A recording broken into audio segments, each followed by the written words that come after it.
샬롬. 사랑하는 형제자매 여러분, 그동안 평안하셨습니까? 김영수 목사입니다. 우리에게 평안과 은혜를 주는 찬송가 413장 내 평생에 가는 길에 가사가 만들어지는 데는 슬픔 가운데서도 하나님께 믿음을 지킨 사연이 있습니다. 작사가 호레이쇼 스패포드는 미국 시카고의 한 변호사였으며 믿음이 좋은 부자였습니다. 행복한 가정을 이루며 평안히 살던 그에게 예상치 못한 엄청난 시련이 찾아왔습니다. 1871년 시카고 대화재로 그의 부동산이 다 타버렸고 같은 해 그의 외아들이 병으로 세상을 떠났습니다. 시련은 그것으로 끝난 것이 아니었습니다. 그의 아내와 네 딸을 위로하기 위해 유럽으로 여행을 보냈는데 그들의 탐배가 대서양 한가운데서 충돌에 침몰하는 바람에 네 딸이 익사했고 오직 아내만 구조되었습니다. 그는 급히 배를 타고 유럽으로 향했고 배가 사고 지점을 지날 때 그는 큰 슬픔 가운데 하나님께 기도하였습니다. 주님, 제 아이들은 떠났지만 제 영혼은 주 안에서 평안합니다. 그리고 우리가 잘 아는 내 평생에 가는 길 순탄하여 이 찬송의 가사를 써내려갔다고 합니다. 그는 이렇게 고백했습니다. 우리의 평안은 상황에서 오는 것이 아니라 예수 그리스도 안에서 오는 것이다. 오늘은 고난을 주제로 메시지 전하려고 합니다.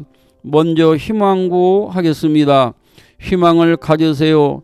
좋은 일이 있을 것입니다. 이스라엘 백성은 홍해를 육지처럼 건넌 후 사흘길을 가서 얻은 샘물이 써서 못 먹게 되므로 모세를 원망하자 하나님께서 모세를 통하여 한 나무를 지정하여 주시니 물에 던졌더니 달게 되어 목마름이 해결되고 그 다음 풍부한 물과 쉼터가 있는 엘림으로 인도하셔서 그들이 평온한 휴식을 누리게 되었습니다. 우리가 살아가는 세상에서 누구나 고난을 원치 않으나 피할 수 없는 일들입니다. 고난을 만나는 순간 두 가지 갈림길에 서게 됩니다. 하나는 희망과 절망의 길입니다. 어떤 선택을 하느냐에 따라서 고난 후의 인생이 축복이 될 수도 있고 불행해질 수도 있습니다. 오늘은 고난에 대처하는 법 제목으로 메시지 전하는 가운데 믿음으로 잘 대처해서 쓴물이 변하여 단물이 된 것처럼 고난을 축복으로 만드는 형제 자매님들 되시길 기원합니다. 첫째는 축복의 순서입니다. 사람은 누구나 축복받기만 원하지 고난은 피하고 싶은 것이 인지상정입니다. 하나님은 당연히 인생들에게 복을 주시나 성경에 보면 순서가 있는 것 같습니다. 축복 전에 고난을 주시고 고난 통과 후에 복 주심이 하나님의 축복 원리라고 할 수 있습니다. 예를 들면 아브라함이 25년 후에 이삭을 받은 일, 요셉이 고생 끝에 13년 후에 애굽 총리가 된 일, 모세는 광야 40년 이스라엘 민족의 지도자로 쓰임 받은 일 등 많습니다. 마라 쓴물 다음에 엘림 오아시스가 있습니다. 시편 126편 5절 읽어봅니다. 울며 씨를 뿌리러 나가는 자는 반드시 기쁨으로 그 곡식단을 가지고 돌아오리로다. 둘째는 고난 중에도 하나님이 함께 하십니다. 고난은 하나님의 부재가 아니라 하나님의 손길이 함께 하시는 때라고 믿어야 합니다. 하나님은 이스라엘 백성과 함께 하셨는데 홍해를 육지처럼 물을 가르실 때만 함께 하신 것이 아니라 마라에서도 함께 하셔서 모세를 통하여 한 나무를 물에 던지게 하셔서 먹을 수 없는 쓴물을 단물로 한순간에 바꾸어 주셨습니다. 우리는 성경에 나오는 여러 신앙 위인들을 통하여 고난 중에도 하나님이 함께 하셨음을 알 수 있습니다. 요나서 2장 1절 2절 읽어봅니다.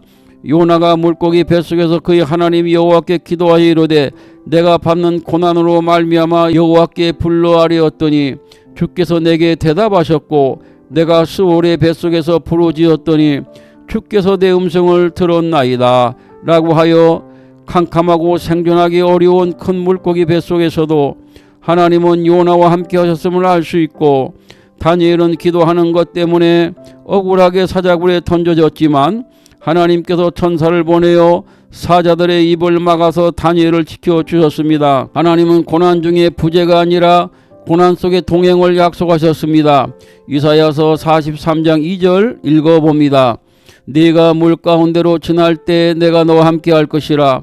강을 건널 때 물이 너를 침몰하지 못할 것이며 네가 불 가운데로 지날 때 타지도 아니할 것이요 불꽃이 너를 사르지도 못하리니.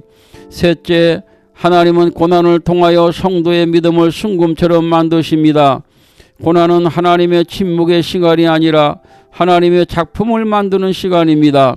베드로전서 1장 7절을 보면 너의 믿음의 확실함은 불로 연단하여도 없어질 금보다 더 귀하여 예수 그리스도께서 나타나실 때 칭찬과 영광과 존귀를 얻게 할 것이니라 하였는데, 고난의 목적이 무엇일까요? 하나님께서 고난을 통하여 우리를 연단하시고 우리 믿음을 금보다 더 귀한 믿음으로 만들어 가시는 것입니다.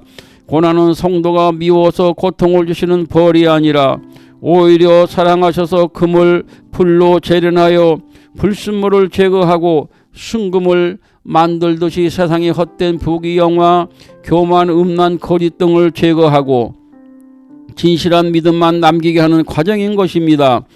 종교개혁자 마틴 루터는 하나님이 죄인을 성도로 만들어가는 데 쓰시는 세 가지 도구는 말씀과 기도와 고난이다라는 말을 했다고 합니다. 고난의 결과는 무엇입니까? 영광입니다. 고난을 통한 연단을 받아 금보다 더 귀한 믿음을 소유한 성도가 이 세상에서 충성스럽게 사명을 감당할 때에 예수님께서 나타나시면 칭찬과 영광과 존귀를 얻게 되는 것입니다. 주기철 목사님은 예수 이름으로 사형장에 나가는 것은 그리스도인의 최고의 영광이다라고 말하시고 감옥에서 모진 고난 이겨내고 순교하셨습니다. 우리는 당장 앞에 있는 고난만 바라보지 말고 마라 다음에 엘림이 있는 것처럼 영원한 영광을 바라보고 승리하는 삶이 되어야겠습니다. 로마서 8장 18절 읽어봅니다. 생각하건대 현재의 고난은 장차 우리에게 나타날 영광과 비교할 수 없도다. 아멘. 넷째, 고난을 잘 이겨나가기 위하여 성령 충만해야 합니다. 사도행전 16장에 보면 바울 사도가 빌립보에서 사역 중 억울하게 매를 많이 맞고 감옥에 갇히게 되었는데 한밤중에 신라와 함께 하나님께 기도하고 찬송하니 옥문이 열리고 간소가 구원받는 놀라운 역사가 일어났는데 어떻게 이런 일이 가능할까요? 바울은 인간이 아닌가요? 아닙니다. 바울 사도는 성령님이 충만했기 때문에 가능한 일이었습니다. 사람은 대체로 작은 고난은 이길 수 있으나 큰 고난을 당하면 좌절하거나 낙심원망할 수도 있습니다. 우리도 예수님처럼 바울처럼 고난을 이기고 승리하기 위해서는 성령 충만해서 성령님의 도우심으로 넉넉히 이길 수 있습니다. 성령 충만이 매우 중요하기 때문에 부활하신 예수님께도 제자들에게 나타나셔서 성령을 받으라고 명령하셨습니다. 요한복음 20장 22절 읽어봅니다. 이 말씀을 하시고 그들을 향하사 숨을 내쉬며 이르시되 성령을 받으라. 우리 모두 성령 충만을 받도록 힘써 구해야하겠습니다. 우리 신앙생활과 인생이 그리고 목회에 성공하려면 성령님에 의해서만이 가능함을 알아야 합니다. 넷째, 예수님도 고난의 길을 걸으셨음을 알고 순종해야 합니다. 히브리서 5장 8절 읽어봅니다. 그가 아들이시면서도 받으신 고난으로 순종함을 배워서 하나님의 아들이시고 무지하신 예수님도 고난을 통하여 십자가에서 죽으심으로 순종을 실현하셨습니다. 성도들도 고난을 피하지 말고 감수하여 이겨나감으로 하나님께 순종해야 합니다. 다섯째, 고난 중에도 소망을 가져야 합니다. 에레미야서 29장 11절 읽어봅니다. 여호와의 말씀이니라 너희의 생각은 내가 하나니 평안이요 재앙이 아니니라 너희에게 미래와 희망을 주는 것이니라. 하나님은 우리의 과거와 현재와 미래도 아십니다.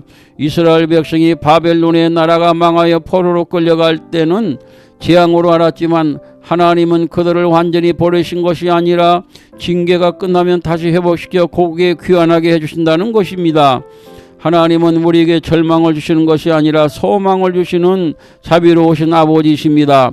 하나님의 손 아래서 세상 만사가 움직이니 우리는 좋은 결말을 바라보면서 희망 중에 날마다 하나님 말씀으로 새 힘을 얻으며 기도하며 찬송하면서 성령님의 위로로 이겨나가야 하겠습니다. 여섯째, 욥처럼 고난 중에도 원망하지 말고 하나님을 찬양하는 신앙을 가져야겠습니다. 욥기 1장 21절 22절 읽어봅니다. 이르되 내가 모태에서 알몸으로 나와 싸운즉 또한 알몸이 그리로 돌아가올지라. 주신 이도 여호와시요 거두신 이도 여호와시오니 여호와 이름이 찬송을 받으실지이다 하고, 이 모든 일에 욥이 범죄하지 아니하고 하나님을 향하여 원망하지 아니하니라. 욥은 의인이라 할 수 있으나 이유도 모르고 하루아침에 자녀 잃고 재산 잃고 건강까지 무너졌습니다. 아내가 하나님을 욕하고 죽으라고 막말을 하고 친구들도 정죄하였습니다. 그러나 욥은 절망적인 기가 막힌 상황에서 하나님의 주권을 인정하고 하나님 중심의 신앙을 가지고 대처해 나갔습니다. 그는 고난의 원인을 몰랐지만 하나님을 비난하거나 원망하지 않고 하나님께 예배드렸습니다. 욥기 1장 20절입니다. 욥이 일어나 겉옷을 찢고 머리털을 밀고 땅에 엎드려 예배하며, 원망하다는 뜻은 단순한 슬픔이 아니라 하나님의 공의와 선하심을 부정하는 태도를 말합니다. 그런 말로 다 표현하기 어려운 극심한 환난 가운데서 하나님 중심의 믿음을 가졌고 환난 시험 통과 후에 갑절 축복을 받았습니다. 여섯째, 고난 중에도 감사해야 합니다.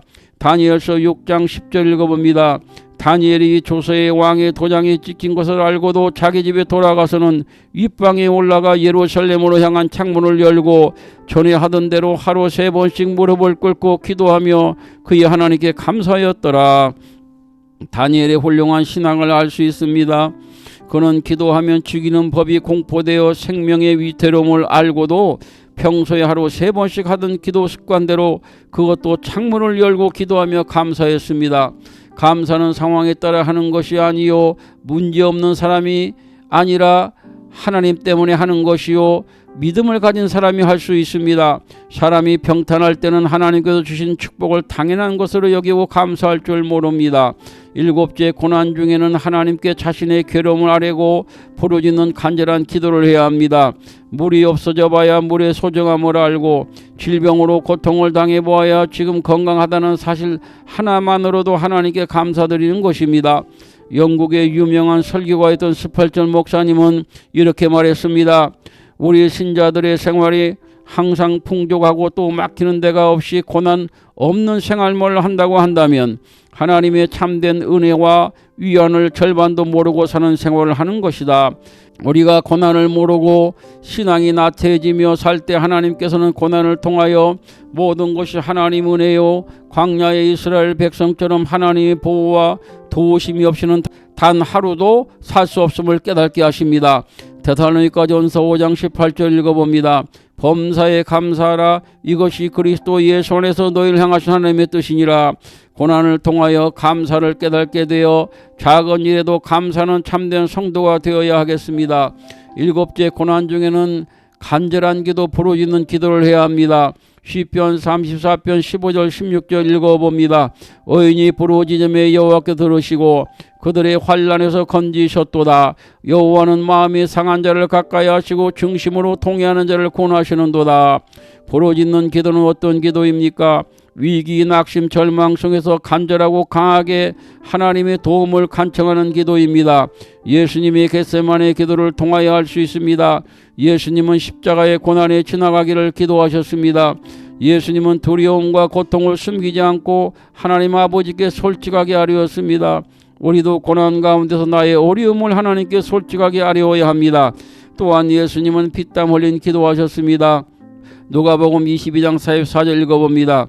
예수께서 힘쓰고 애써 더욱 간절히 기도하시니 땀이 땅에 떨어지는 핏방울 같이 되더라. 예수님은 극심한 고난과 두려움 가운데 하나님 아버지께 간절히 기도하셨는데 만 인류의 죄를 대속하시기 위한 십자가의 고난을 앞두고 필사적인 힘을 쏟아 기도하셨고, 다음날 예수님은 십자가의 고통을 다 받으시고 인류 대속 사업을 다 이루셨습니다. 이처럼 우리도 고난이 왔을 때 온 마음을 다하여 간절히 기도해야 합니다. 시편 18편 6절 읽어봅니다. 내가 환난 중에 여호와께 아뢰며 나의 하나님께 부르짖었더니 그가 나의 성전에서 내 소리를 들으시며 그의 앞에서 나의 부르짖음이 그의 귀에 들렸도다. 여덟째, 고난을 통과할 때까지 인내해야 합니다. 베드로 사도는 연단하려고 오는 불시험, 즉 고난을 이상히 여기지 말라고 하였고, 야고보 사도는 여러 가지 시험을 당하면 기쁘게 여기라고 하였습니다. 고난은 나의 믿음을 키우는 시간입니다.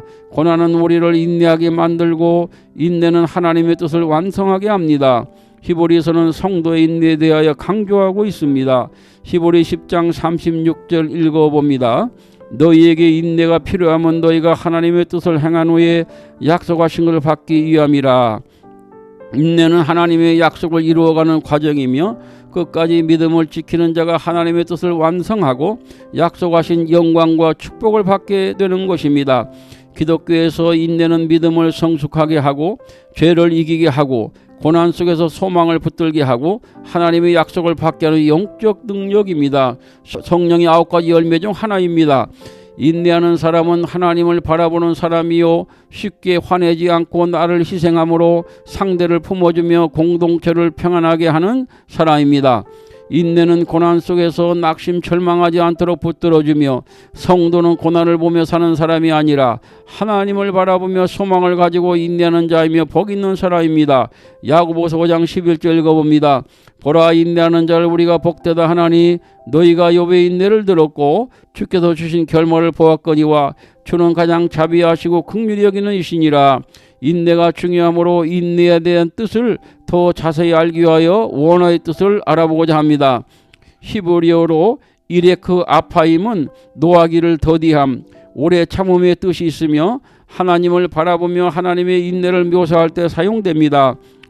헬라어 히프문에는 견디다의 뜻이 있으며 환경을 견디는 인내를 말합니다. 마크로투미아는 사람을 향해 오래 참는 것을 말합니다. 이제 메시지를 마무리 지으려 합니다.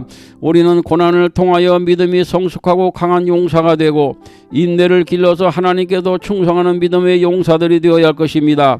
요한계시록 2장 10절 읽어봅니다. 너는 장차받을 고난을 두려워하지 말라. 볼지어다 마귀가 장차 너희 가운데서 몇 사람을 옥에 던져 시험을 받게 하리니 너희가 10일 동안 환난을 받으리라. 내가 죽도록 충성하라. 그리하면 내가 생명의 면류관을 내게 주리라. 기도하겠습니다. 주님, 제가 원치 않지만 고난의 길을 들였었습니다. 광야 40년 이스라엘 백성과 함께 하시고 지켜주신 하나님 아버지, 제가 이 고난의 시험을 잘 이기게 하시고 어떤 상황에서도 흔들리지 않는 믿음과 소망과 인내를 주시옵소서. 고난이 끝나는 때를 제가 정하지 않게 하시고 힘들고 어렵지만 주님의 때를 기다리는 마음을 주시옵소서. 주님의 때를 기다리는 믿음을 주시옵소서. 성령님을 저에게 충만히 부어주셔서 날마다 저에게 기쁨과 평안과 새 힘을 주시옵소서.